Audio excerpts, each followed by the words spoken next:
Феудалната или беговската кула. Оваа кула е кула во центарот на Скопје во предворието на домот на Арама. Таа спаѓа во посебен вид стамбена архитектура која истовремено служела и како одбранбен објект. Заради одбранбениот карактер во долната зона има помал број прозорци и посебен вид отвори за пушки. Единствено на последниот кат има благо издадени балкони од дрво, така наречени теферичи. За грејење на кулата биле направени две огништа сместени во зидовите на првиот и на вториот кат.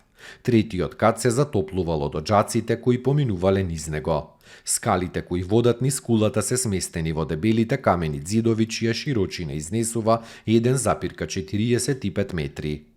Изградена кон крајот на 17-тиот век и почетокот на 18-тиот век. Висока е 14 метри со квадратна основа 7,5 метри на 7,5 метри. Во почетокот на 20-тиот век била сопственост на скопското семејство Кулели. Денес во неа е сместена спомен собата на мајка Тереза, која е родена во Скопје.